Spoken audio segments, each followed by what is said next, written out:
In this lesson, you'll learn more about the inner joins we were discussing in the previous lesson.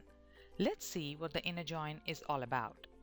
Usually, data in the real world is saved in more than one table. To retrieve data from these tables, the most common type of join used is an inner join. In the previous lesson, we've learned that an inner join begins as a Cartesian product and then filters the results to remove any rows that don't match the predicate in the on clause in the SQL 92 syntax or the where clause in the SQL 82 syntax. You can use either syntax and SQL has similar performance results, but when you're using other types of joins, you will see that using the on clause gives us the logical separation between joining the tables and filtering the results in the where clause. And as discussed earlier, an inner join returns only rows where a match is found in both the input tables. And if the join predicate operator is the equal to operator, it's known as an equijoin. Now let's see the syntax of an inner join. You specify all the tables that you need in the query in the from clause separated by the join operator, and the on clause specifies the columns on which the join is being performed. It is recommended to use table aliases so that the query is more readable. And the table order doesn't really matter in the inner join, unlike the left outer and the right outer joins. In this example, the from clause defines the input tables, which are the orders and the order details tables. SQL Server then performs a logical Cartesian join on these tables and passes the results to the next phase. The on clause gets the virtual table and then filters the data, returning only those rows where an order ID table in the orders table matches the order ID in the order details table. The resulting rows in the virtual table are then passed on to the next phase, which is the select clause. The select clause sees that it only has to display the order ID, order date, product ID, unit price, and the quantity columns, and then just displays those columns in the result set. Inner joins may be performed on a single matching attribute, such as the order ID like we just saw in this example, or they may be performed on multiple matching attributes such as the combination of order ID and product ID and such.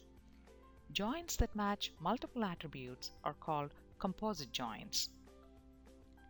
When you're writing queries using the inner joins, it is preferable to use table aliases not only for the select list but also for expressing the on clause.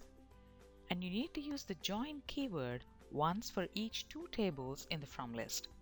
For example, if you have a two-table query, specify one join. And if you have a three-table query, you will use join twice, once between the first two tables and once again between the output of the first two tables and the third table. Most of the time, join logic is based on matching values between the columns specified in the on clause, but it's also possible to include the logic using the greater than, less than, not equals, and such operators. Now let's see some examples of the inner join. The query on the left results in all the products and its categories from the categories and the products table joined on the category ID column. So that join is based on a single matching attribute, which is the category ID. The query on the right displays all the cities and the countries where both the customers and the employees live. In the on clause, you can see that the join is performed on both the city and the country columns. Since this join is based on a multiple matching attributes, it's called a composite join.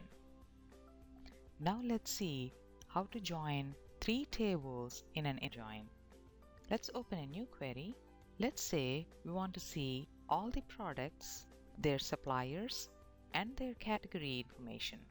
To do that, let's do a select product name. Let's grab the category name and then the supplier company name from products and call it P join categories as, let's say, C on P dot category ID equals C dot category ID. And then do another join to the suppliers table. Let's call it S on P dot supplier ID equal to S dot supplier ID. Let's execute this query, and as you can see, all the product names, the category names, and the company name from which it is supplied from are in the result set. Let's say you want to sort the result set by the alphabetical order of the product name. You can do that by using the order by clause, and let's say product name. Execute it, and as you can see, the whole result set is now sorted in the alphabetical order of the product name. In this lesson, you've learned about inner join. In the next lesson, you'll learn about the left outer and the right outer joins.